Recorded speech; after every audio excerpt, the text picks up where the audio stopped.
Hey there, and welcome to the HB Show.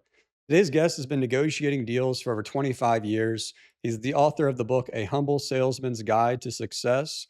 This book is packed full of epiphanies and valuable life lessons that you're not going to want to miss. So, whether you're just getting started in sales or maybe you're a seasoned vet, this book has something for everyone, and I highly encourage you to check it out. Ladies and gentlemen, please welcome our next guest to the show, Mr. Alan Chasey. You're watching The HB Show. All right, I think we're good. All right, great. Alan, thank you so much for being here today. I really appreciate it. What inspired you to write Humble Salesman's Guide to Success? Okay. Well, first of all, thanks for having me. I'm thrilled to be here. Um, it was what inspired me was I had these ideas or I had these thoughts in my profession. Like, hey, I think I've developed something on how to go about a little more of a strategic sale approach and targeting customers and stuff. And I realized it worked for me personally. And I'm the kind of person that whenever I learn something, I love to share it. Nothing that goes on up here is new, really. Yeah. It's just my version of it. And I was talking to a friend of mine, and he was writing a book at the time, and he's a little older than me, and he was like a sales mentor for me. And I said, "Hey, I think I think there's value in this. Can you read what I put down?" He said, "Yeah, sure." And it was just in a coffee shop, and he said, "I think you got something here." And then that just kind of made me realize it's like, well, maybe I should put some more effort into this than just and this was really before, you know, before I got into any kind of internet or any kind of social media. So it was just an obvious thing. It's like, well, write down your thoughts, make a book. And the funny thing about it was the intent of the book was originally to write a book about sales and selling. But as you've read the book, it really kind of morphed and took on a life of its own, and really became more about uh, what makes people successful, but from a sales perspective. So there is some stuff in there, obviously, about selling, but that's kind of what inspired me to do it. And then the feedback was very interesting afterwards. You would think it's only a salesperson wants to read a book on selling or somebody that wants to get into it. But I had friends and family and others say there's entertainment value in the book. So Yeah, you got to be able to sell yourself too. Like that's a version of sales, and you say that in the book. absolutely. There was so much to learn from this book, like from a wide variety of things, not just about sales, and that's why I liked it a lot. It's one of those books where you can always go back to later on and pull like value from it, just from like being in a different part of your life. I feel like. Oh, thank you. Um, That's a good way to mhm. look at it. I kid my father used to say he's like, take my advice. I don't use it, and it's very true because I'll find myself if I'm struggling with something, and then sometimes I'll go back and, oh yeah, that was chapter 6. Yeah.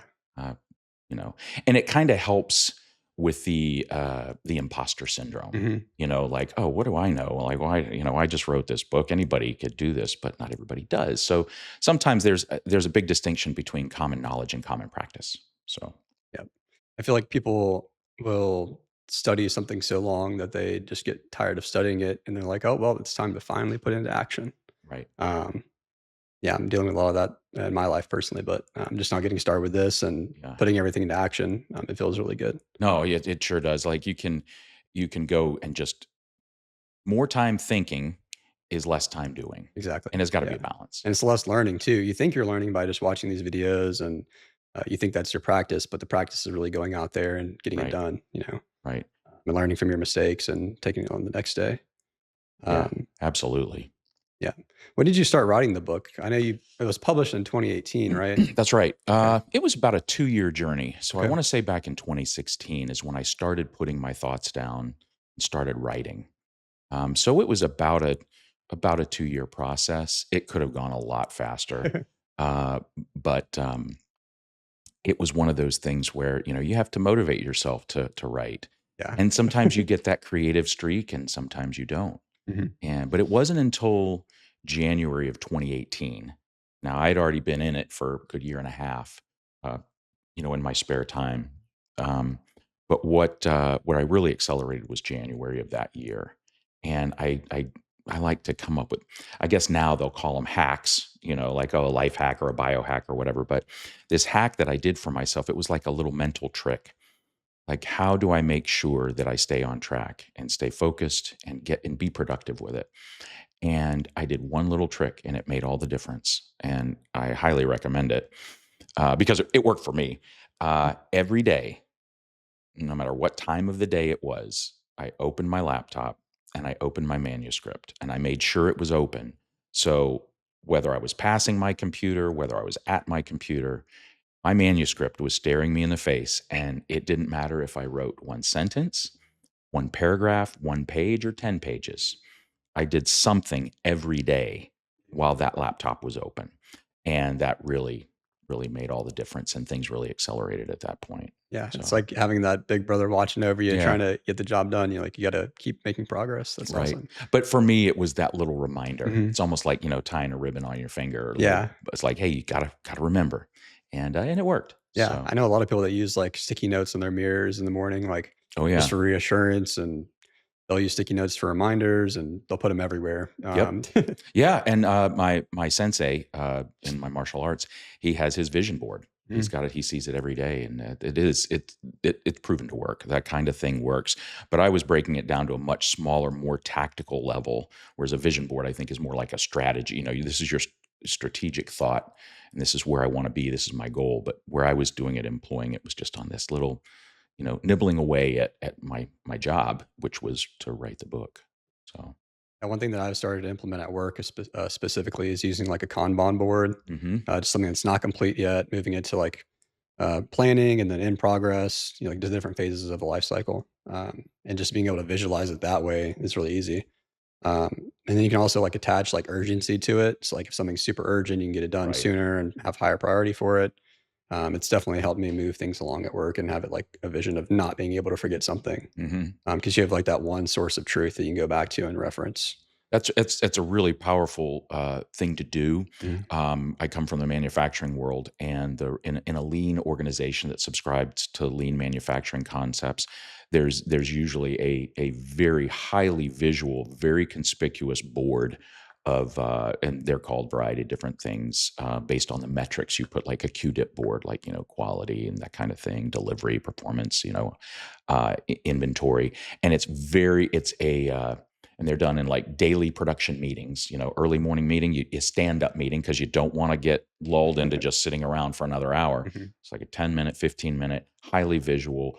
Really quickly, you can look at that board and see, hey, this is where the problems are. This is where the good is. Like, this is where we need to focus. So it's a very efficient way. So the fact that you have that, I never knew that existed back in my 20s. So that's a really good habit to get into. If you already do that in your personal life, that's fantastic. Yeah, it was kind of insane. UGA like really prepped me. It was like I think the MIS program at UGA is like exactly what consulting is. Mhm. It like they match make it like it's perfect.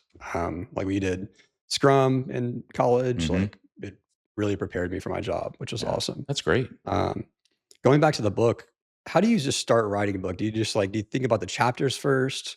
That's a Do you great think about like question. really specific points that you just are thinking about randomly on a day? You just jot it down and then add to the book later. Like, what's your approach to writing the book itself? So if I could if so I'll start from the high level, and I was told this once by just a casual acquaintance.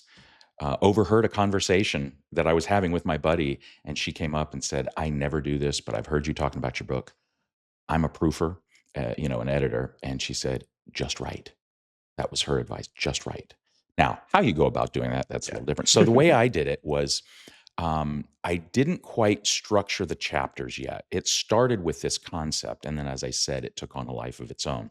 But what I would do is I definitely had a notebook, and throughout my days, like, well, what did I want to do with the book? What was the purpose for the book? Well, the purpose was to relay stuff that I've learned that I think might help others. Originally, that this was the concept. Uh, if they wanted to go into a selling profession, and then, like I said, then it morphed and it changed. But from that basic point or that launching point, I captured, okay, well, what do I feel has made successful salespeople? Uh, and I'd go through different character traits or different activities or different things, and I would write them down in my notebook. And I had my notebook, and then it became sort of at first it was a jumbled mess. I had Mm. all these different notes and ideas, but just like anything, you get all your good ideas down. Um, my my Italian grandfather, he used to sleep with with a notebook and a pen next to his bed Mhm. on his nightstand because he said, sometimes you get the greatest ideas when you're either getting ready to go to sleep or getting ready to get up, and you're going to forget them. So don't. So I had that employ that little book, and then I would start aggregating these different thoughts and concepts together. I'm like, well, this sounds like this all flows together, so that'll be a chapter. And this flows together. And then I started getting some structure Okay. behind it, and then the chapters started falling into place. And sometimes it would be the concept would not be the reason for the chapter, but it Mhm. was a great story that I had experienced or I knew someone that had experienced. It's like, God, this is such a great story. How do I get this into the book? And then it became, I started looking for, okay, the story is great. Well, what is this story about truly? Is it something about humor? Is it something about, driving for success? Is it something about never giving up? Uh, Whatever the case may be. And then I was able to work that into whatever particular chapter it was.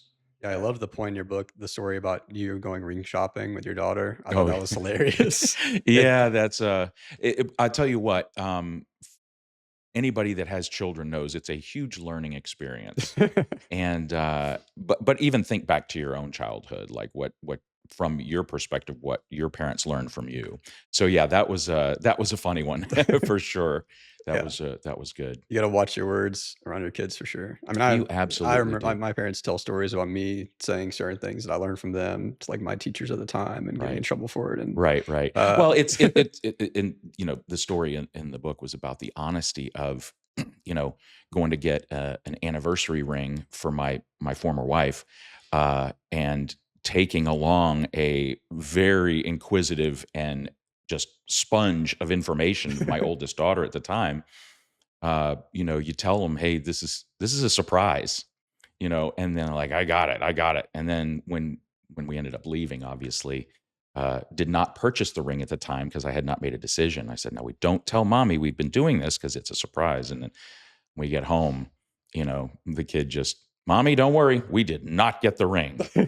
And it was like she got the spirit of what I was trying to say, but Yeah, she missed the very important detail of this. All of this is secret. secret. So, There's no secrets when you're that young, I feel no, like, no, yeah. no, but it was a learning experience for me for sure.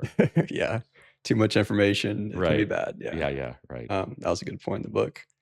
Going back to your grandpa, having the notes where he was sleeping or, sleeping and having the best notes, like the best things come across his mind. I feel like the times where we sit aside that are like the quietest points, we're able to get like the most information from. For me Right, growing up, it was like one time a month I was on the lawnmower cutting grass. Like I kind of enjoyed it because you're just sitting there doing a repetitive action, just thinking like right. all you have is your mind at that point. Like getting in the shower is one of those times for me. And I'm almost at the point now where I kind of just want to set aside like a good 30 minutes to an hour a day just to do that. Um, Yeah, that's, some people would say that's a form of mindfulness, and I'm glad you said that because uh, I'm writing in my next book about mowing your own lawn. oh, really? Do you Okay. mow your lawn? Hmm. And it's the thought where I've heard others claim that like this is the state you want to be in because then you forget about this, your vehicle. You forget about what I call this meat sack that we Yeah. schlep around, our bodies. And it's part of who we are, but it's not truly who we are. And what I believe, in my personal opinion, is, and I'm putting this in the next book, is when you get into that state or when you have that quiet time, you're really, it's for me, it's a very spiritual thing where you're connecting to your higher self, whether you want to call that your spirit, your soul, your higher self. And your higher self knows things that we may not be cognizant of. So the point of in those quiet times when you're maybe straddling consciousness, you're about ready to fall asleep, you're about ready to wake up, we're more in tune. I believe we're more in tune with our spirit. And if you ask yourself, if you want to be receptive to those things, I've had many experience. I'm a big believer in meditation. I've had many times where things have just clicked. Something has like almost like a download, and I understand something that I had not understood previously or had given me a good idea. And in the bedside notebook, actually for my book, the subtitle, staying grounded on the winning path, Mhm. I struggled with that. I did not know what to say, and my publisher had said, hey, your main title, while it's not taken, you need something a little more to give it more impact. So I'm thinking, I couldn't think, but I was working on it. My subconscious was working on it. And my sensei was always in the back of my head because he loves to use the words the path, our path in life. And it was one morning I was on a work trip in a hotel and I had my notebook with me and just I was barely awake and it just hit me and I said, "Oh, this is great. This Okay. is it." And that's what I did. So there's an actual real world example of exactly what you're saying. And some of your in my experience, like you said, when you mow your lawn, some of your best ideas, I think, can come when you are allowed to wander, but while you're doing something, you know? And I think mowing your lawn, that's a great I've said that for several Yeah. years, so it's funny that you say that. Yeah, it's honestly because you almost get, like it's something about going in one direction for so Mhm. long, it's like everything the world just starts phasing, but I don't know if you have that effect, like, it's actually, like, a real thing. Your eye, like, I don't know, something with your sight, but the world's, like, moving past you kinda when you get off the lawnmower after, like, an hour or Right. 2, and it's I don't know, maybe that adds to it or not, I'm not sure. I think there definitely is 'cause, our brains are just processing Yeah. data. You know, they're taking in all this sensory input, and sometimes we just zone how many times have you been on the highway and zone out and Oh, you yeah. don't remember the last 2 miles that you drove or Exactly, 10, yeah. you know? And my dad has a story where he was like a, EMT paramedic in high school. He's been in the fire department for like almost 40 years. And he was driving from home from work like after a long shift, and he just remembers waking up like 10 miles down the road and like Wow. not even remembering driving. Uh, Bad story, obviously, but yeah, yeah, it's like right. that, like, for example. But But um, gosh, being an EMT, I bet he's got a whole lot of stories. oh yeah, Wow. yeah, Yeah. Tho people like that, they have halos and wings, I think, you know, hmm people in service of others, you know, helping aid people out, hospice care workers, for example, they're those kind of people, you know, I've always said there's no what is the quote is, you know, there's no greater, calling than to be in the service of others. And and kind of in a way, I was hoping the book would do that. I mean, the book really for me was my goal for me. It was a personal goal. I wasn't doing it to get on a talk circuit or become a well-known author. I just did it for me, but I found that the more rewarding part has been if somebody has gotten something from the book, even if it's just one little yeah. sentence in there. And that's been the biggest blessing from the book for Right. me. I think everyone can get something from the book, which is Oh, great. thank you. Like it's probably the most approachable like sales book I've read. Oh, Just okay. from like being able to read it and being able to take something from it, regardless if you're in sales or not. Yeah. Um, Thank you. that's why I really enjoy it. I think everybody should read it. Oh, I appreciate that. Um, I tried to write it just like this. mhm, I love to read, didn't always.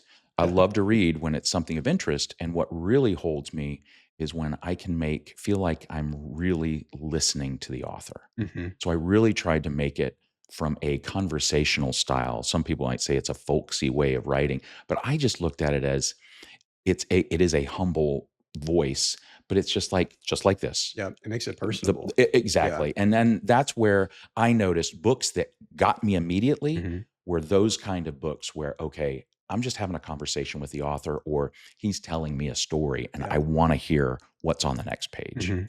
Like everybody can find a book, like find the data online. But we're so we're lucky to be in a world where we can just look up anything we want. Oh, I mean, we have sure. Chat GBT nowadays. Like you can find any information that you want. I think there's going to be more of an emphasis on making it into stories and making it more personable, like the information like that. Right. Because that's how we remember things too. It's like if you just see the raw data and you don't really tie it to a story or tie it to something higher, it's hard for you to like people to remember that. Yeah, Um, it's funny, in talking with others in the professional world and executives and recruiters and coaches, and one of the things I learned is, people don't really I mean, yes, you'll remember data, but what you tend to remember more than data is a story. And so I believe that's really important when you're promoting yourself to others. How does your story impact someone? Not from an egotistical standpoint, but if you're promoting your brand, they're going to your personal brand. They're going to remember, "Oh, remember that guy or that gal and they said that story about that trip they made to Zimbabwe and they made some form of inference how it impacted their life or what they could take from it. How that story. So in my mind, an effective storyteller is one that can make that bond, generate immediate rapport, and the listener immediately can see the value for them. I think those are the most effective storytellers. And hopefully, I said about the book, like I said, nothing that's in there is new, right? There might be a different way it's been said, but that's what makes it unique. How if you and I got up to speak on a topic Mhm. and we could say the same data, it's going to be different, and people are going to either gravitate towards the way you did it or the way that I possibly did it, or maybe they get something from both. Uh, but that's really what it's about. Is when you're an effective storyteller, um, someone gets something from it. And my point that I was going to make here went a little side street there, but the point I was going to make was maybe the old seasoned people of the world, they're wise, they've been around the block. Maybe they're not even in sales, but the reality is if they read a story and I've actually had this happen, senior guys more than me, they go, "Alan, I remember reading this part in your book, and I remember when I had that same thing happen to Mhm. me. I was in this room and all these people." So that there's a little validation there, and it makes that person maybe go down memory lane. Yeah. And so I think there's value in that. I mean, we're all humans and we all share similar Sure. experiences and different experiences. So when if you're able to, take that one life experience and resonate it well with others, then that's what you're saying. You have a Right. more successful book and it hits Yeah. home with people better. Yeah, I think Um, so. did you go through so with this book, did you go through like I have a friend that's writing a fiction book right now, Okay. and he wanted me to ask this, but did you go down the traditional publishing route, or did you self-publish? So I did the non-traditional publishing, Mhm. where and I'm not a publishing expert. Okay. That's why I had a Yeah. publisher. So the traditional route, my sense of it is that I was not established enough. I'm not going to shop something by a publisher and try and go canvas, the big names, Mhm. because partly because my goal was to publish a book for myself. I know it sounds kind of selfish, Yeah, but I no, that wanted makes to write the sense. book. So the traditional is, they, you get a certain amount of money, and depending on how well known you are, and I knew that going out, that non-traditional was probably the better route, and I had a little guidance. My friend that was my mentor, he was working on his book, and he put me in touch with his non-traditional publisher, and I would recommend if your goal is to get your book out there, I would highly recommend the non-traditional and work with, where you pay them upfront for Mhm. whatever services they provide. And my publisher is fantastic. BookLogix Yep. up in Alpharetta, and they just held my hand through the whole process. And they said we can, and gave me guidance, and said, well, if you're going to spend your money, you could spend it here, you could spend it here, and it was a very a la carte. They could even say, hey, even help you with content. Well, I didn't need help with content. I had all Mhm. my thoughts and ideas, but definitely from an editing, the whole publishing act is like, okay, well, how does it get distributed? Help me get set up on Amazon, or how do I get into Barnes and Noble or Books a Million? How do I market my book? Who do I go to? Where are these things? Mhm. Um, so they were very helpful, and I got to choose where I wanted to spend my money. One of the things I thought was fantastic was, hey, here's this a la carte line item. If you're looking at a purchase order, for example, all the line items, and one of them was, uh, do you want to get in the Library of Congress? Oh, We'll that's we'll cool. file you. So I was like, well, shoot, how much does that? It wasn't very much, and so I got in the Library of Congress. I Yeah. thought, wow, I could go to the Library of Congress and my book will be there. Uh, so that was kind of a neat little, chest That is puff out, cool. Yeah. Um, but it was definitely a learning process. My recommendation to any, you know, buddy that wants to dip their toe in the water would be to go to the non-traditional. Okay. Of course, if you have the money for it, and it's not exorbitant, but it's kind of like car insurance. Mhm. You can spend a lot Yeah. of money on car insurance, or you can spend on the basics. Mhm. But what's really rewarding about it is when someone, hey, I've got you. I know how to do this. I'm going to help you do this, and then you get that.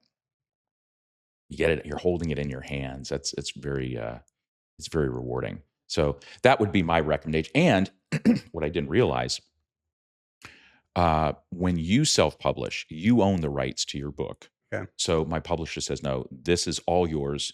This is your content. You own the rights to the book." And they actually told me there were some times where they would get a book out and then it gained steam, and it gained a lot of steam, and then it became visible. And then some of the traditional publishers came in and said, Gotcha. "We want to pick up your book." So just to say that, hey, I'm going to start out on the non-traditional and self-publish doesn't mean you won't get to Yeah, the the big traditional, yeah. the big Okay, dogs. that makes a lot of sense. Is this some so is the entire process kind of similar to, like, record labels and musicians, how they, like, make music and it I'm no sounds kinda expert there, sim but it yeah. sounds like it would be very similar. You Mhm. need to my sense of it is it's probably similar. Okay. I'm not an expert on the music industry or how that goes, but it's about at its core, it's about going to someone that knows how to navigate the process. Mhm. And I didn't. I didn't know the first thing about it, and I went to an expert. So I would think that, if a band wants to get known, maybe they start out with a small record label, Yeah. maybe an independent record label.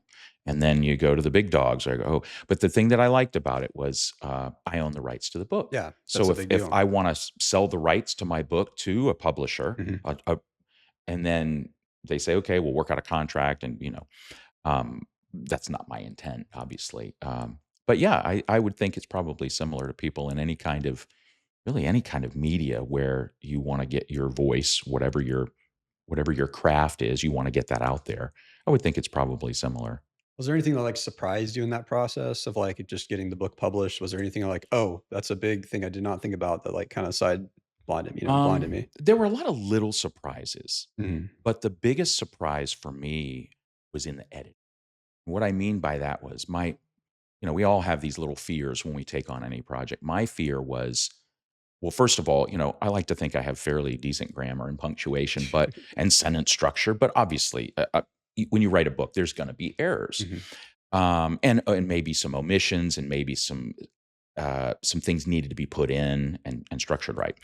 My worry, and I made this clear to my publisher up front, was like when I go through this editing process, I'm concerned that there's going to be too much change and my author's voice is not going to come through anymore. He said, "Trust me, that's not how this works." And true to form, and hats off to them, it didn't change. That was a Yeah. big surprise. It's like, oh, I thought editing meant, oh, we've got to change all this up, and of course, it depends on everybody's writing style. Mhm. I'm sure that there's others where there's a lot of editing, but the editing actually was not. The other surprise was there wasn't as much editing. It wasn't this teeth pulling process that I thought it would be, Mhm. partly because my book is not that long. It's Yeah. not like I've written a 500-page novel.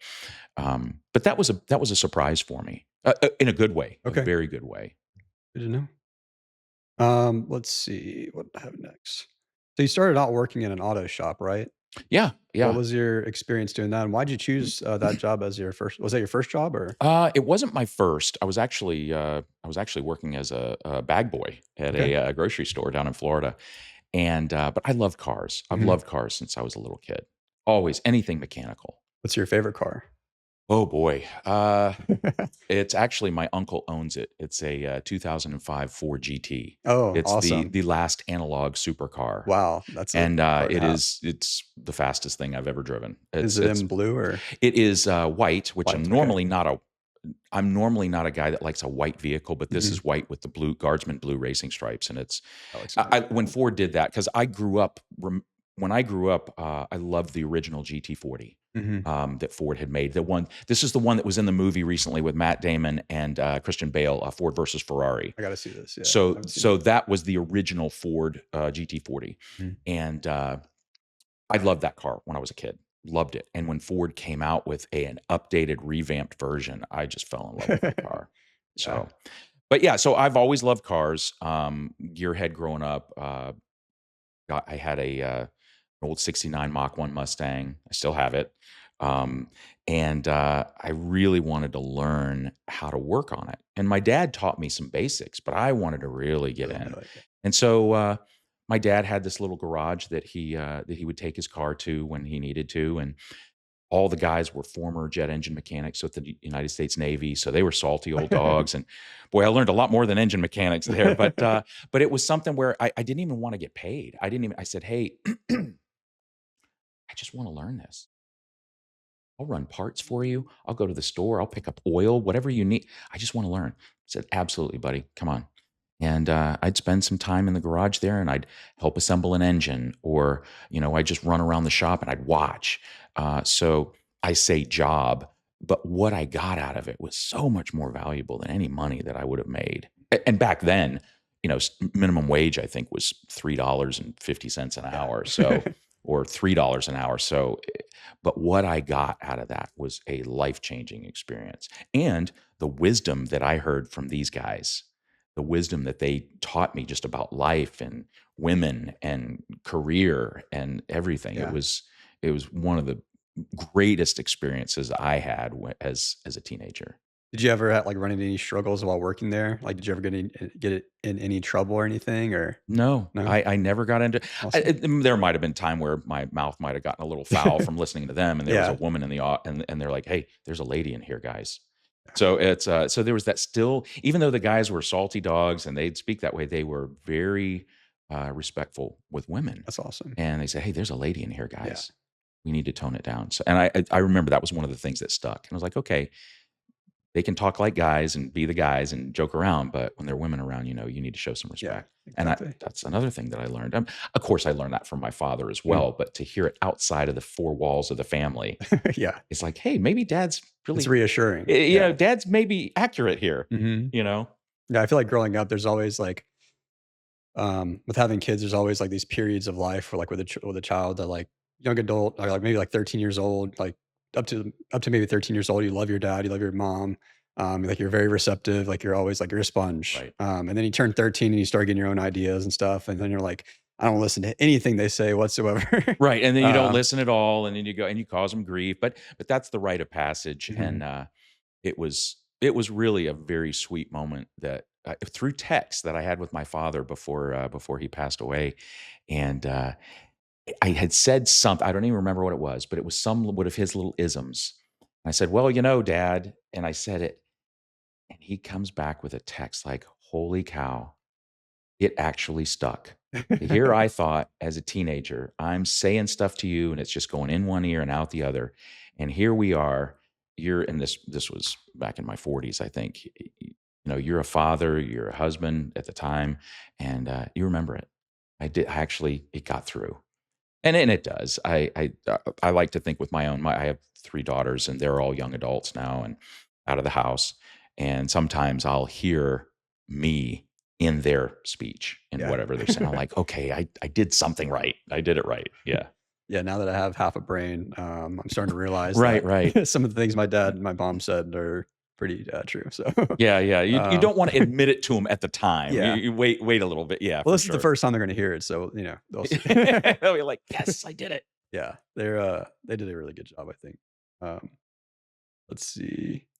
Why did you decide to pursue a career in sales? It it was decided for me, Okay. actually. I didn't. I never thought, and I did put it in the book. I thought sales was something completely different. A lot of times when someone says sales, people immediately like, I don't know about Like, gotta sales. shake it off kinda Yeah, thing, it's like, "Ugh." it's like you remember that movie? You may not, but it was a 1980 used cars. It was one of Kurt Russell's I've not movies, seen that. and he's got the cheesy jacket and the big, the tie, and he's just the slimy used car salesman. Yeah. So this is the mindset, and this is why I think a lot of people shy away from sales. But that's not sales. And so anyway, to answer your question, I had started out in engineering. I went to school for physics. I was going to go in the military and ended up not. So I said, well, I want to try and use my degree. And I got in engineering. And at the time, I was working for a company where I ran the lab, doing a lot of testing and testing of product. Only a few times did it get to be destructive testing, not intentionally. um, but the president would bring people through the lab, and he would be showing everyone. It'd be a tour of the facility, and the lab was part of the facility. And he noticed that I like to talk, and I was fairly quick study. I loved what I was doing. I was picking up stuff daily. I was learning, oh, how do I operate this thing and that piece of equipment? And so I was just still a sponge. Mhm. I was in my 20s. And he saw, I was like, hey, this kid can speak to people. And unbeknownst to me, he had me pegged for going into sales. And said, "Hey, we want you out of the lab. We want to promote you into this engineering role." But that was just a temporary, and then Yep. sent me back out to California, where you know state I was born in, um, and went into sales, Yeah. and that was it. I and one of the older engineers, he pulled me aside and he said, "Listen," he said, "when you get out there and you get settled, you're going to think you made the biggest mistake of your life, but give it a year." And you're going to do just fine. And he wasn't wrong. I was like deer in the headlights. What am I doing? And my boss at the time, good guy, but not very structured. And I was a fish out of water. So a Mhm. lot of it was just on the job training, and and that's all she wrote. That's pretty much Yeah. the rest is history. So did you do like, was it like door to door sales or like was it going into It's like, in excuse me, it was industrial sales. okay. So really what it was, and the term was at the time was the new term was sales engineer, like you're Okay. engineering sales. Gotcha. In my Yeah. mind, I'm thinking, Making "Oh, deals. yeah, yeah." I'm thinking in my mind, "Oh, it's because I was an engineer and now I'm in sales, so I'm a sales engineer, Yeah. like I'm That doing makes sense. both." But that's not, anyway, so, no, it was a defined territory, and and you basically sold your widgets Mhm. in that region. And I was in Silicon Valley, so Yeah. most of it was chip fab. It was semiconductor. A lot of biotech, though, a lot of biotech. And because I was with a manufacturer, I was trying to specify my products into the larger piece of equipment, whatever that was. Whether it was a chip fab machine, that I won't go into all the super Yeah. techie stuff, or it could have been an MRI machine, Mhm. or it could have been, a blood pump, whatever. It could have been a computer.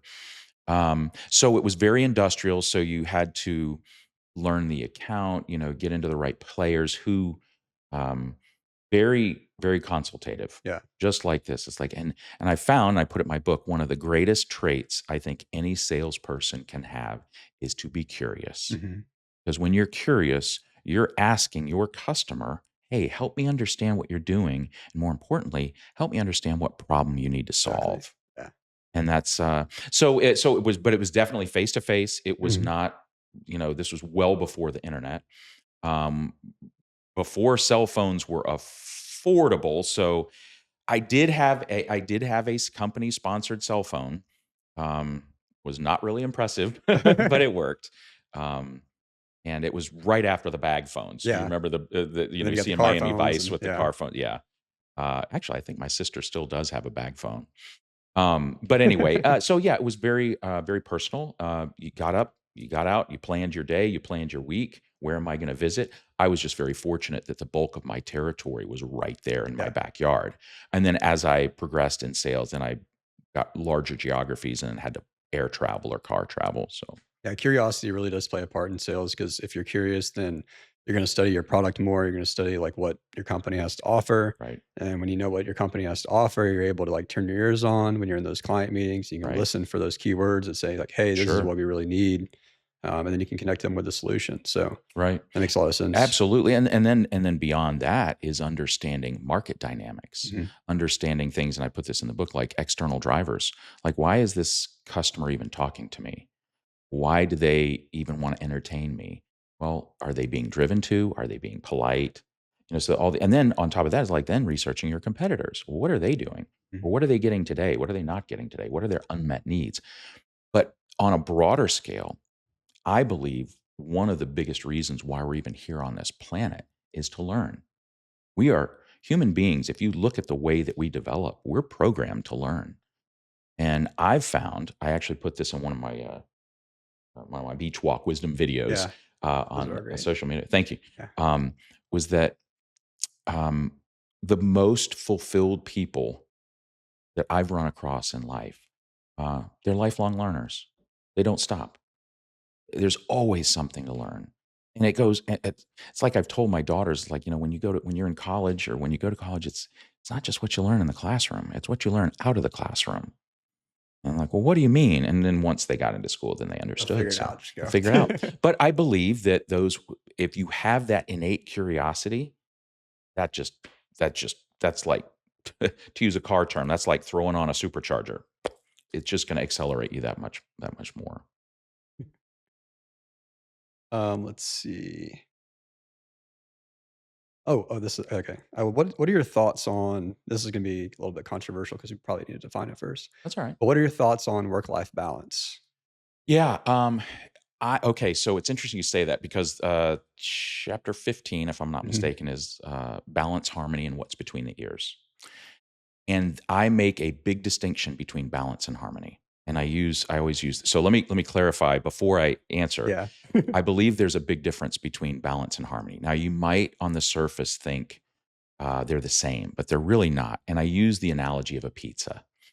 So if you love pizza, great, you'll love it. Hopefully, you won't get hungry. But balance implies like pick your favorite toppings, whatever they are. Maybe they're black olives, maybe it's sausage, maybe it's pepperoni, cheese.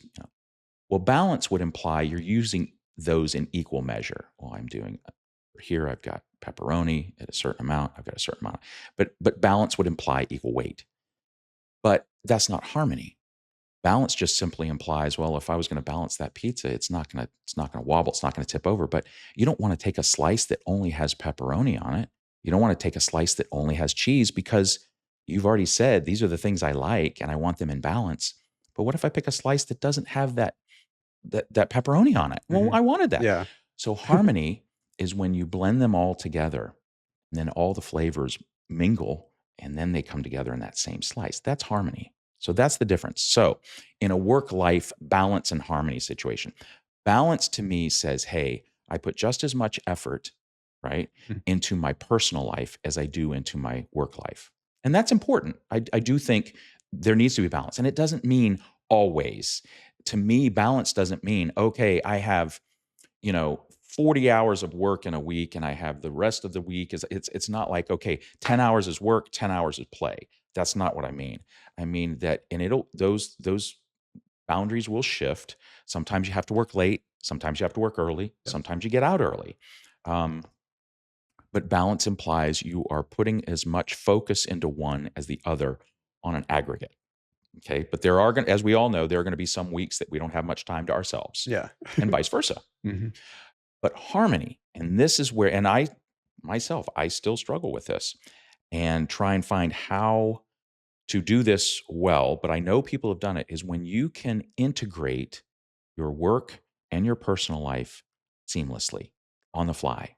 These are the kind of people that can be driving a boat that's their yacht. And then, oh, hang on, guys, we got to stop for a second. I got to take this call. And yep, okay, well, no, don't do that. Do this, do this. Yeah, this is what we need to close the deal. Got it? All right, perfect. Done. All right, guys, let's go back to what we're doing. Now, some people might find that as being uh, intrusive to their personal life, but I think the people that have found the way to integrate those two seamlessly, man, I know some individuals that are like this, and quite honestly, I'm a little envious, but more from the okay, how do I do that? Yeah. At what we call in sales is a spreadable win. I think that's a win. Now, of course, it can get over the top. You don't want to be sitting at your dinner table with your family and taking a call. Sometimes you have to. Sometimes, but again, that's where the balance comes in. Um, Maybe that's a long way around a short corner for that No, it question, makes but sense, yeah. Now for me, it's like, it's talking about life path. I know you wanted to talk about this during the sure, interview. I feel like it's really just dependent on the person that you want to become. yeah, Like, if you want to be truly exceptional, then you got to really look at a work life balance, and you got to ask yourself what sacrifices are you willing to make. You're going exactly, to be sacrificing something regardless of whichever path you go down. Um, you don't, let's say you work 60 hours a week when you're only asked to work 40, you're going to gain that extra 20 hours a week, that knowledge you're going to get on the job, that someone else isn't going to get. right. But you're also sacrificing time with your family, Hmm. downtime, things like that. So I think it really just depends on what kind of life path that you want to go down. Um, and what sacrifices you're willing to make. Absolutely. And I, excuse me, I love using word pictures and layperson analogies because everybody can relate. And we have different facets of our life, right? We have our physical, our body. We have our spiritual. We have our personal, our family life. We have our profession, our work life, and then we have our pastimes, our hobbies, our sports. And look at it like a car. If you're looking down on a car, it has four wheels. And let's just say these are four components of your life. And I'm not saying there are only four in life, but I'm just using this analogy. And let's say one tire is starting to get low. Let's say this is your physical. You're not taking care of yourself, and the tire's getting low. What happens when that tire starts getting low or goes flat? Whole The vehicle car is just gonna pull over in that direction. It's gonna mm, pull you. So in your life, if you're really burning the candle at both ends, and you're working hard, and you don't have a lot of time for your play, you're burning the midnight oil, and you're trying to get this done. Okay, that's a good work ethic. However, your body is now saying, "Hey, I got a sniffle. I got a sore throat," mm, or "Hey, this doesn't feel good. Oh, I need to pay attention." And that's that tire pulling you off the road. Like there's the balance that needs to come in, and it is a feat to do this throughout our lives consistently. But it's worth doing. yeah, and you gotta be receptive to those signs that you're going down that path for sure, Yeah. and be willing to pull the car over before it comes over itself, Right. Right. Yeah. um, and change the tire and get back on, quicker, but Um, yeah, I just want to talk about work-life balance because I know a lot of people throw it around and there's kind of like an inconspicuous meaning to it. Like, what does that really mean? Yeah. Is it as soon as 5 o'clock hits, I'm off, I'm doing my own thing, or is it being adaptable and just feeling good about the overall life that you're living? Right. I was just curious because I think everybody has a different meaning to it. I Honestly, I was gonna say, I yeah, agree. What's most important is what you define as your work-life balance, mm, and you're adhering to it because we're all different. Some people might say, and everybody's in a different situation, you know? Um, some people may not have a spouse or may not have children, exactly. Yeah, or some people have a ton of kids, or they only have a spouse, or they've got a bunch of kids with no spouse. So it means different things to different people. But what's important is that use your own sanity as a guide, your comfort and your level of peace. Because if you're at peace, then and you're getting good reviews at work, and you're like, yeah, you're killing it, you're doing great, and you enjoy your downtime, and your family's happy, but um, I think there's the proof in the pudding. And however you get to that spot, as long as you're not being unethical or immoral or illegal, yeah. it's working. Yeah, absolutely. What's your opinion on, I'm not sure if you've heard this term, but I think it's called DINKs. It's dual income, no kids. Oh yeah, yeah, What are your thoughts on that? Because I know I don't know, I'm trying to be exceptional. So I'm trying to yeah, grind out my work and get things done and, go back and learn and try to speed up the process a little bit so I save time later on. sure. Um, but what do you think about the term like dual income, no kids? And what are your thoughts of having kids nowadays with things being harder? Like birth rates are essentially plummeting, I think. Right, right. I think we're gonna have an issue in the future with that, but, I think we're gonna have an issue sooner with universities. okay. I think Yeah. universities are gonna see that matriculation is gonna start dropping because younger generations now are deciding, "Hey, I either don't want kids or I'm gonna hold off because I'm focused on me." Mhm. My generation being a Gen Xer, we didn't always follow. We just Yeah. kinda whereas now I think the youth, people in their 20s and early 30s now are more focused on, "Hey, I'm doing what I wanna do for me rather than, oh, this is what I think society tells me." Even though obviously social media, bends us a little bit. Yeah, I do think there's gonna be an issue there, but my thought on dual income, no kids, now after having raised 3 girls, um, it's really again, it's like we talked about work-life balance. It's like it's important that you are following your path. If you believe that's what you are here to do and you believe it in your heart, then go for it. The challenge becomes when your partner, if you're dual income, no kids, if your partner does not feel the same. Um, I don't believe really want, my personal opinion is if this is just my opinion, I would have missed out on so much in life had I not had children. Yeah. I would have missed out on a bunch. But I also have the the benefit of the hindsight being Mhm. 2020. Now that being said, I think it's more important that the pair, the couple, they both agree. The challenge becomes, we all have a life path, and when you Mhm. find someone that you're compatible with, and you go along that life path together, it'll have twists and turns. But if you can take those twists and turns in parallel together, Yeah. it's great. Problems happen when that It's all splits. about keeping that agreement that you had 10, Right, 15 years ago. right, It's like, this is and what we agreed upon. not to get off on a tangent, Yeah. but marriage does take a level of work. Mhm. It's it's a thing. It's an entity that needs energy put into it, and when you don't put energy into it, you know, again, the car analogy, that relationships are like cars. Let's pretend that, forget about gas and oil, but if you don't take care of your car maintenance wise, the tires and oil changes, and oh, this filter needs to be replaced, or that, eventually the car's going to let you down. Yeah. You didn't put any energy into it. You didn't maintain it. And look, we're all guilty of this. Like, we have life pressures, we have balance we want to try and make. But I would say my opinion for the dual income, no kids, that's great if that's how you want to be. It's your life. We still thankfully live in a free country. Yes. Um, uh, but uh, I would say, if someone asks, "Well, what do you think?" If someone asks my opinion, I'd say I recommend kids, Yeah. because that's your legacy. Like, they're going to live on, hopefully, God willing, they're going to live long, happy lives long after we're gone. So, but I think the most important thing is, as long as the dual income, no kids, as long as that's what they want. Now, then the bigger issue becomes, well, what if that is the general trend Mhm. in society, and now we don't have as many people? Yeah. That introduces a whole other dynamic, and you have to adapt. And one thing that, we have to accept is change. Change is inevitable. It's always going to happen. And if you're able to be adaptable, um, you've got it.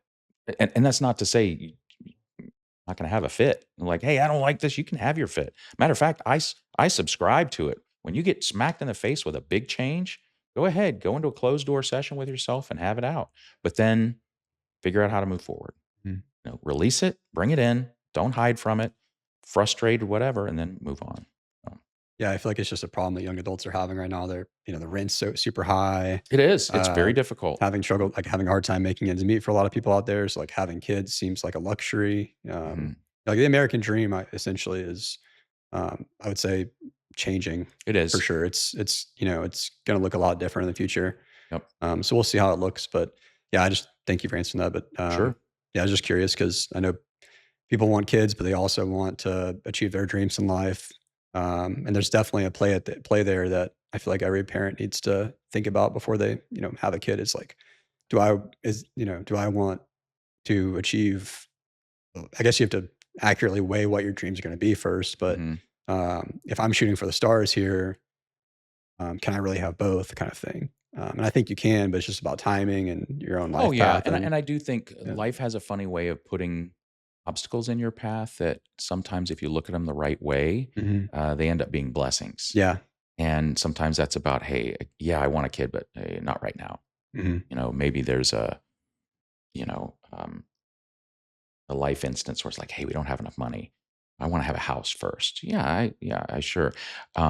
So yeah, I think you're right. I think the American dream does change, and it is difficult to be successful. yeah. And again, success means different things to different people. hmm So, Yeah. What's your definition of success while we're here? And I have another question for you after yeah, we get yeah. back to For that. me, there are Uh-huh. many success is a state. It's not like a one and done. It's a process, it's a journey. And it doesn't necessarily mean, "Oh, I'm accomplishing all my goals." And I'll use this as an example. Let's say you got a CEO that wildly financially successful, loved by his subordinates. His company is performing. Their stock is doing great. Great leader. But he goes home to an empty house because he's not had good work life balance, and his wife is estranged. She's left him. His kids don't have any communication with him. Is that really success? I don't think so.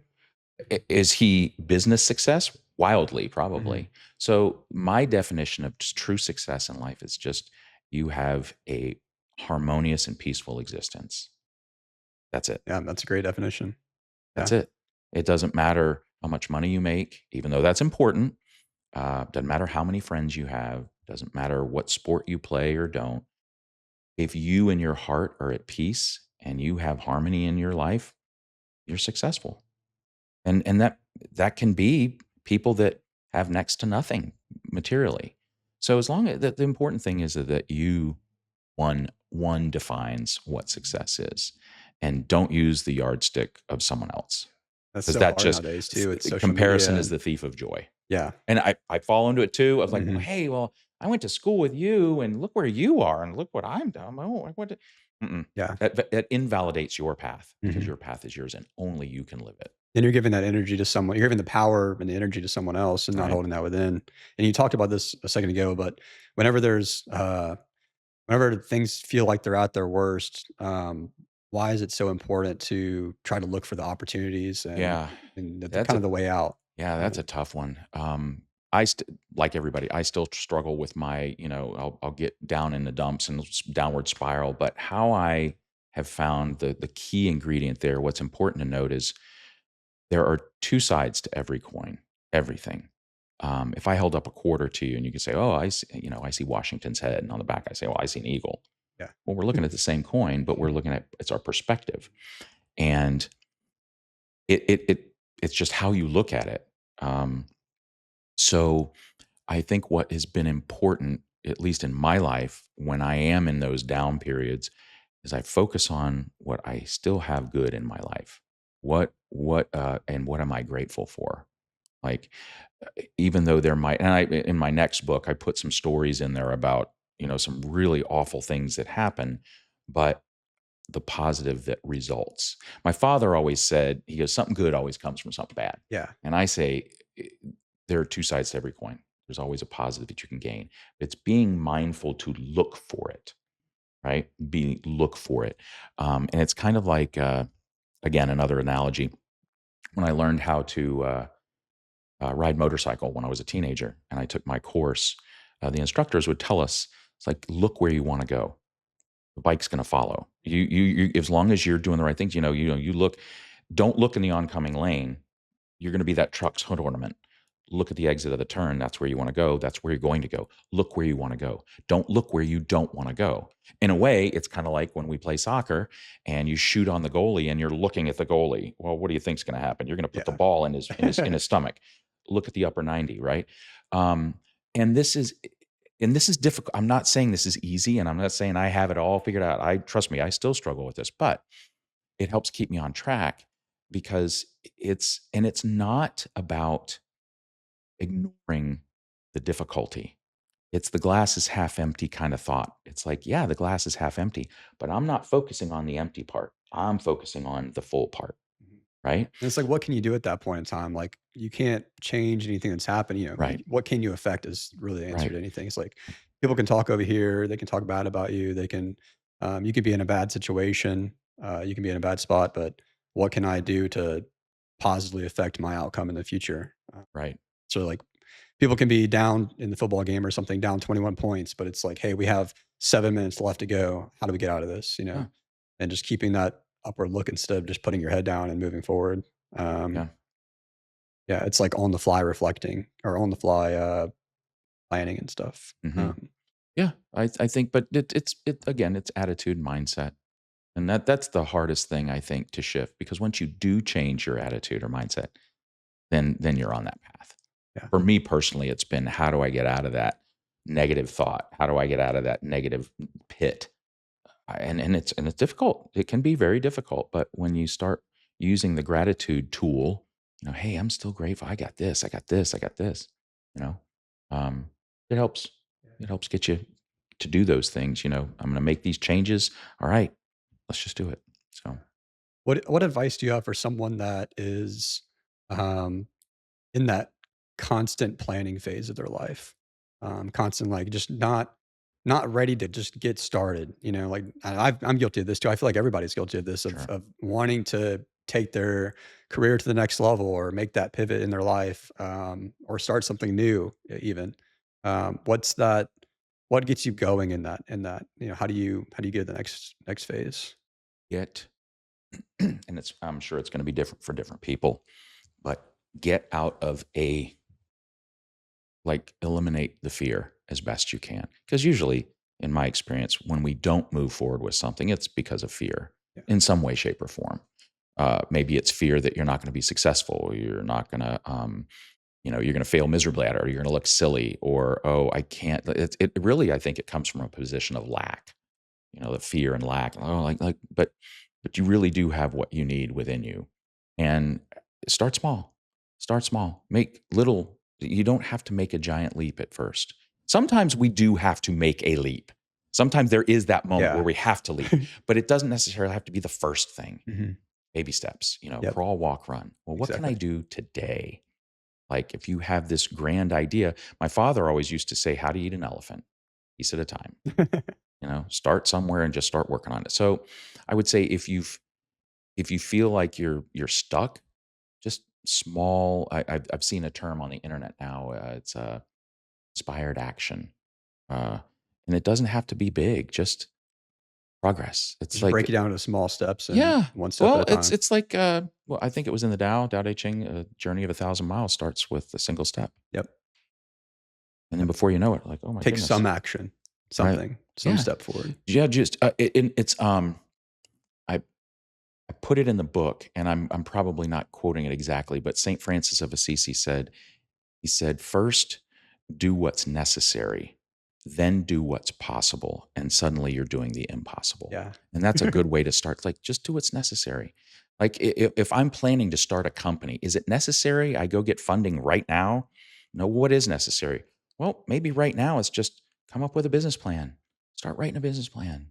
Yeah. So that would be the advice I would give is just start small. But once you start, then it's going to have the flywheel effect.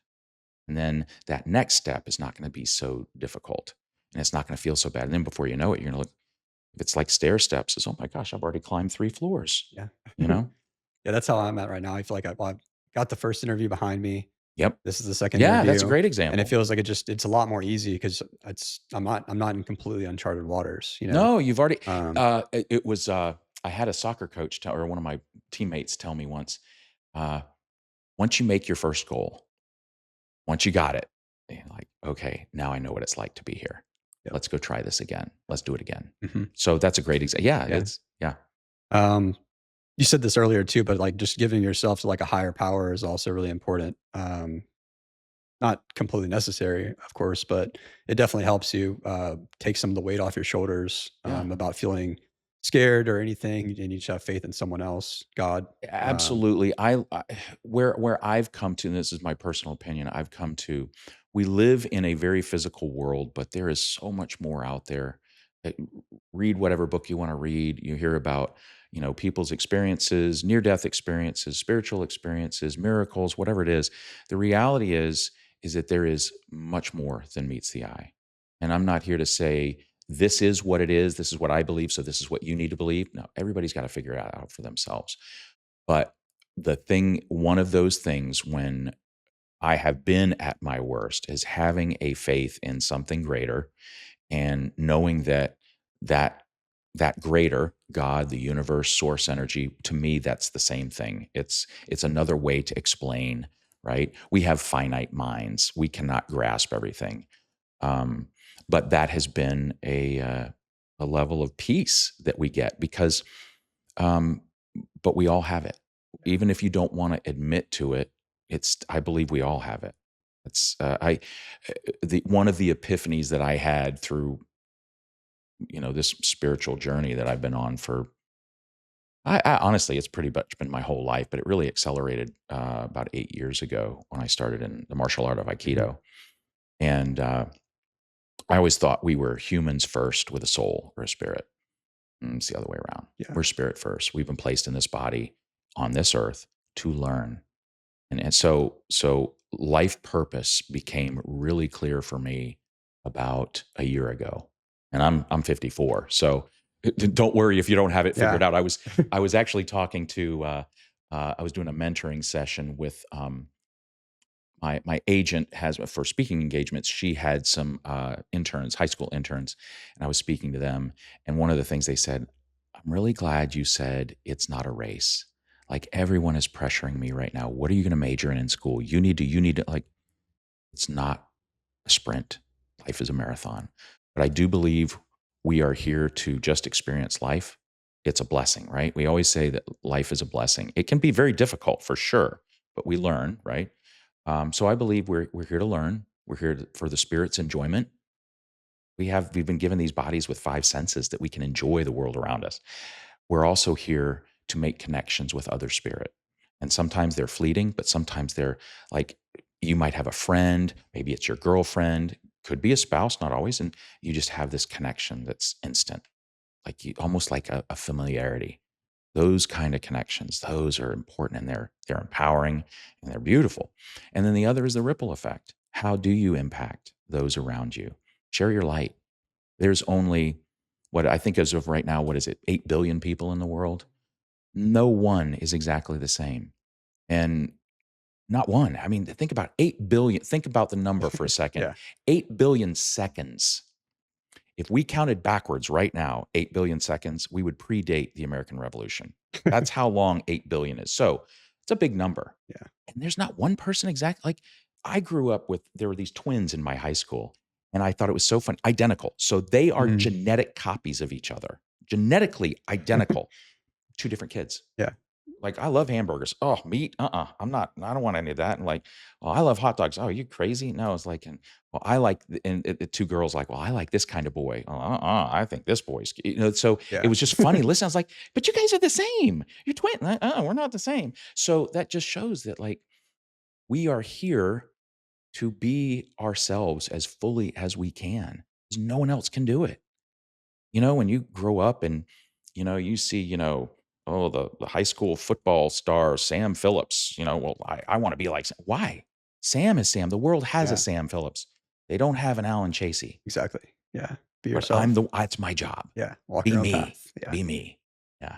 So what's your what you said you discovered what you want for your life?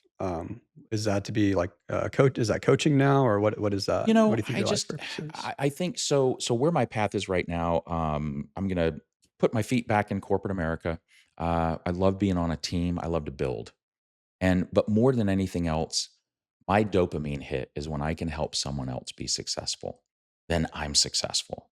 And I'm not trying to make that out of as an egotistical, but that's my dopamine. It's like if someone says, "Hey, Alan, I read your book and I got this from it, and I'm going to use what you said, and this is what I'm going to do." And then they come back and they say, "I did it, and oh my gosh, this happened. This great." I'm like, "Oh my gosh, Yeah. awesome, awesome." So from that aspect, yes, ultimately, eventually, I want to, I kind of dabble in consulting right now and personal coaching, um, but ultimately, I think that'll be my recipe for retirement because I can't not do anything. Yeah. I'll go crazy. So that'll be the long glide. But for right now, I want to get back into corporate America. I want to help build. I want to help get back into building a team, setting up good process. Um, New ideas, things like that. What do you Just think makes a good team? well, for Obviously, different situations and stuff, different yeah, needs, well, but first of all, I do think a good team obviously is going to work well together, and everybody and the strengths and weaknesses are played off of. It's like it's almost like if you got a group, it's cross functional. Well, Mhm. hey, this guy's really good with finance. Yeah. This guy's really good with tech engineering. This gal's really good in sales. And this gal over here, she's fantastic in marketing. That just in general. Now that's obviously from a Sounds like a good business. startup to me. Yeah, for sure. Well, it's like Yeah. division of labor. And I Mhm. think really though, truly, um, being able, one of the key elements besides the character traits I talk Yeah. about in the book are being able to put yourself in someone else's shoes. Because on a team, even though you may have a common goal, everyone's metric, this is my corporate experience, everyone's metriced a little differently. Like, well, I'm based on inventory turns, or I'm based on new product launches, or I'm based on, operational efficiencies, or I'm based on sales revenue. Everyone has a different metric. And it's very easy to fall into an us and them mentality. Well, we over here in sales, if it weren't for you guys over in marketing, We are a team. Yeah. You have a different function. It's like all the parts of your body. You have a circulatory system, you have a skeletal system, you have a nervous system. They all work in Yeah. concert with each other. What are we noticing in sales that we can pivot to marketing to better market to the, Again, everyone to increase sales? I'm Yeah. hinting towards harmony. Mhm. It has Yeah. to seamless. And one of the best ways to do that is try and put yourself in someone else's shoes. I fall into this like, yeah, but you guys are like, what is he being metriced on? He's not being metriced on sales revenue. He's being metriced on, operational efficiency, which means maybe we don't have as many operators in the manufacturing cell now. And maybe that means my lead time is stretched out a little bit. So I have to compensate. But the best teams that I've been on, they can see your perspective. And this is what I say, this is where perspective is really important. Um, let's say, Harrison, you and I were on two opposite corners of an intersection. I'm on the northwest and you're on the southeast. And then all of a sudden, we witness an accident. Nobody's harmed. And I say, well, it's the red sedan's fault. He was going way too fast. And you say, no, no, no, no. It was the white pickup. He failed to yield. Well, we're both accurate. We both witnessed it, but we're having two different perspectives. And when gained perspective is simply when it's safe to cross, I come over and I look at it from your perspective. Yep. Oh, now I see how you saw that. I see it now. I'm standing because I am in your shoes. I am in your perspective. And I think that makes for a really good team. Yeah. I think it's to put it in perspective of people right now, maybe like this is gonna be totally different, but That's I was right. gonna say the Kansas City Chiefs, Yeah. with all the missed calls, quote unquote missed calls and calls that didn't happen and stuff, maybe we're Right. just not seeing it from the camera point of view. Right. Right. It's, And that's totally possible. are you not? It's well, that Um, was with soccer for FIFA for so many years when they didn't have it was all based on what the ref saw and what he yeah. didn't see, and everybody's screaming because they're on the goal line. Yeah. Dude, it went in, Yeah. and he's like, didn't see it, Yeah, and it's exactly. perspective. And I'm just shocked, like, we have so much advancements in AI technology right now. I mean, if you look Mhm. at tennis, they have, like, chips in the ball. Right? They can see where the ball hits on the line. I'm just wondering, like, why has football not implemented this? Yeah, Like, you could definitely have sensors in, like, both ends of the ball. You could have that's a sensors in the great question. pylon. You could have sensors everywhere, in the Yeah. gloves. Like, um, it's just interesting. I'm not sure if something's more at play there, but, Yeah, I mean, you could make the argument. I mean, if you go down the rabbit hole, conspiracy theories, like, mm, well, they're doing it on purpose to generate. I mean, look what happens when, oh my gosh, it's a bad guy. Everybody gets feverish about it and they get behind it. People get passion. It's like, but that's where that human element, that's mhm. where I believe AI is never going to get to. Yeah. AI in my experience so far has been, it's accurate, it can be distinct and it can be precise and, you know, right, spot on. Oh yeah, that works. But the soul is not there. Yeah. Like humor and human emotion, um, that diversity, that dynamic flair that humanity brings is just not there. Yeah, I'm trying to stop the doom scrolling and everything like that. It's It gets just tough. like It gets tough. the world just I hope media and, just like social media in general, I hope it doesn't, and learning as well, I hope it doesn't get just not personable. It Yeah. just seems like when more AI, people get like using AI to create like YouTube shorts by Right. adding text over it and stuff, like what are we're gonna get to a point where we're having like these virtual models of ourselves Right. doing all the work for us and I don't know, it doesn't feel very personable. Yeah. Like it's going to get less and less personable, I think. Yeah. It's Um it's a slippery slope. But it's like anything. AI is a tool, mhm, and are you using the tool appropriately? yeah, what's more effective, I guess. Right. Like, I'm not going to use a hammer to change the light switch in my house. Yeah. That's asking for trouble. Mhm. So AI is a new tool. We got to learn it. We got to understand it. We got to be careful. We got to be cautious and use it appropriately. Yeah, that's what I'm more worried about is just someone using it with ill intent. Well, And that's always a concern. it's definitely going to happen, and it only takes one person, Right. like one company to make that happen, unfortunately, but, yeah, it's AI is super interesting. It's Um, definitely interesting, though. We got to be careful. yeah. It's like anything. When we don't know what we don't know. We don't. It's like Pandora's box. We've Mhm. done that through history when certain things, and then we realize, ooh, maybe we went a little too fast. You Yeah. know, I just hope it's not like, going back to, like, things getting more boring or not personable, with, like, content creation and stuff. It's almost kinda like architecture. Like, if you look at architecture from hundreds of years ago, thousands of years ago, right? like, it's super detailed, super like, it was art. It was art. It was art first, and then effectiveness later. That's So a good way to look at it. I Yeah. wonder if like, and you look at buildings nowadays, there are some art Sure. buildings that have good architecture to them that have like a lot of style, like the one we're in now. Yeah. And then there's also buildings that are just serving a purpose, like they're just more effective. Yeah. So I wonder if we're Very moving sterile. toward like I wonder if media is moving towards that purpose of It's a getting great question. 10-second shorts, like here's the data, here's the information, and that's all that matters, kind of thing. Yeah, I think I guess it really depends on what's your intent. Yeah, What are you using the media for? If I'm using it to uh like if I'm let's say I'm using a YouTube video for and I find myself doing this.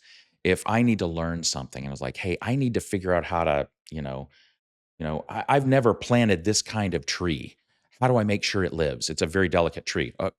I don't want to hear some guy's is all of his flowery speech, you know? yeah, I just want to, okay, step 1, step 2, step 3, you can get that done in 45 seconds. yeah, But if I wanna be entertained or if I want to and I want to spend some downtime, well, then I do wanna hear the story.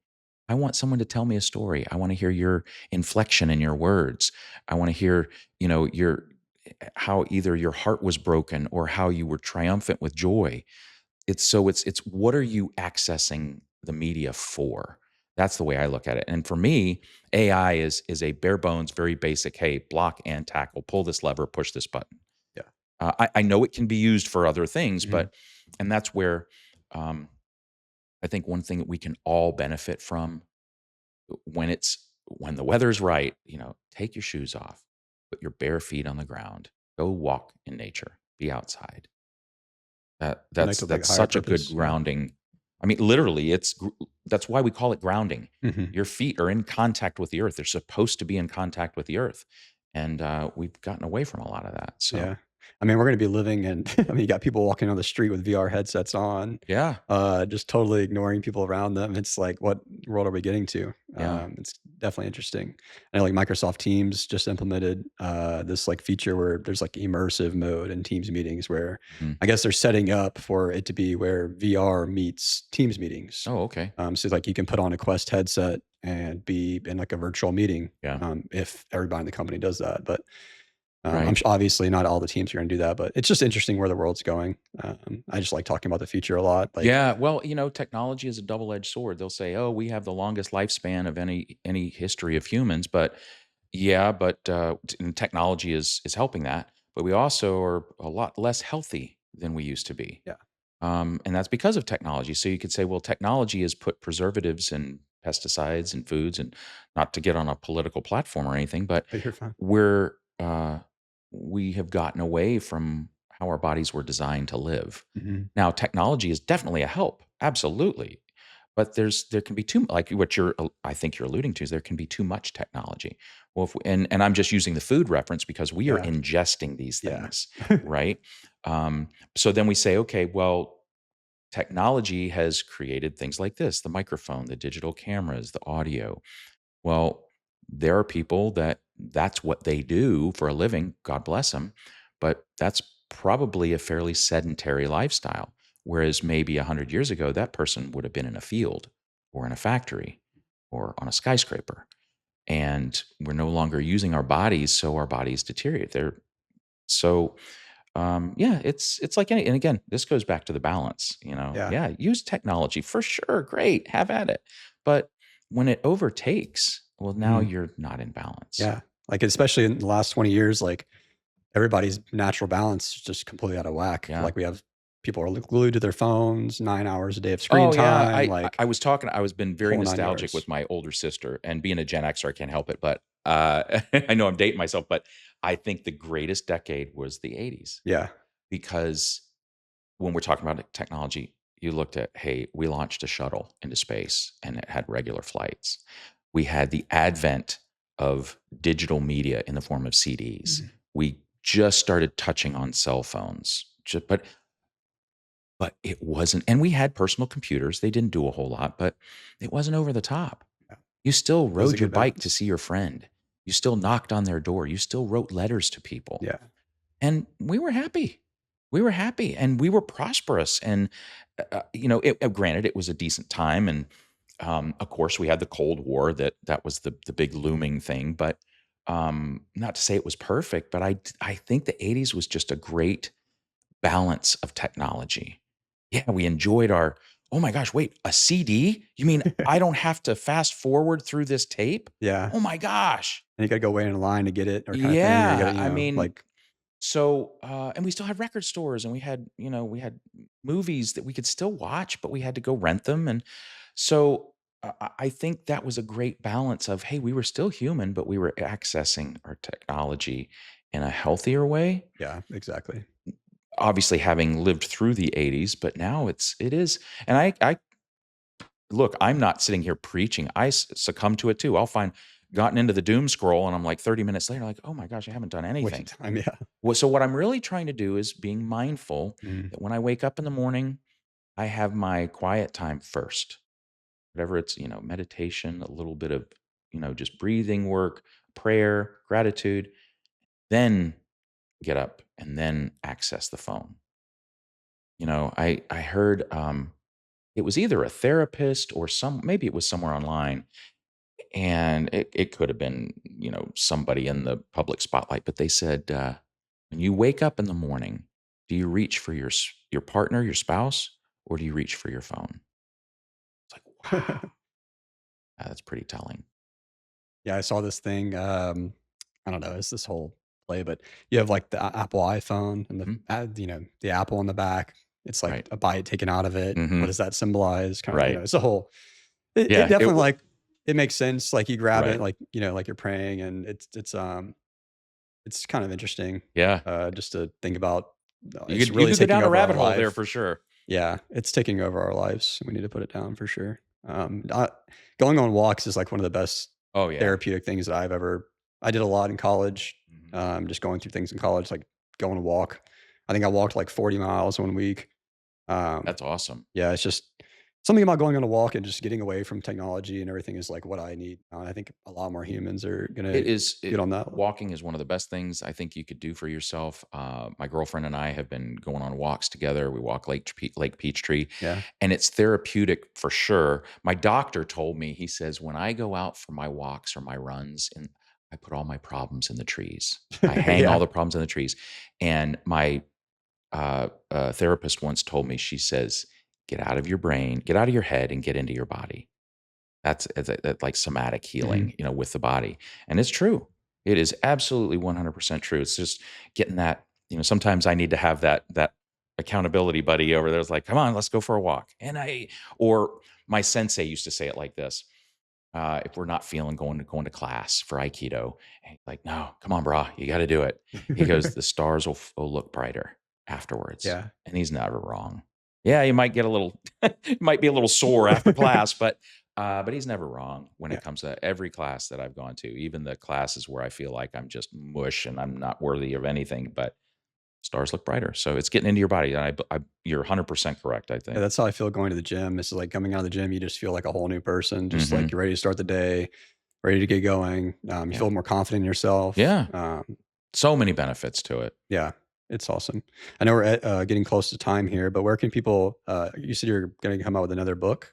Yeah, Um, I'm almost done with the manuscript. It's going to be a little longer, but okay, it's an easy read, like that one. awesome. Um, my hope is that I will have it ready to go in a few months. My target has gotten pushed out a little bit for a variety of different things, but hopefully by June. Okay, It is going to be a lot about what we talked about today, and it's about, how do you find your own life path, and what awesome. does that look like for me, and what are some humble suggestions and guides. Yeah, where can people find this book? So the book is on Amazon. You can go just pull it up on Amazon. It's also on my publisher's website. That's Booklogics with an Okay. X.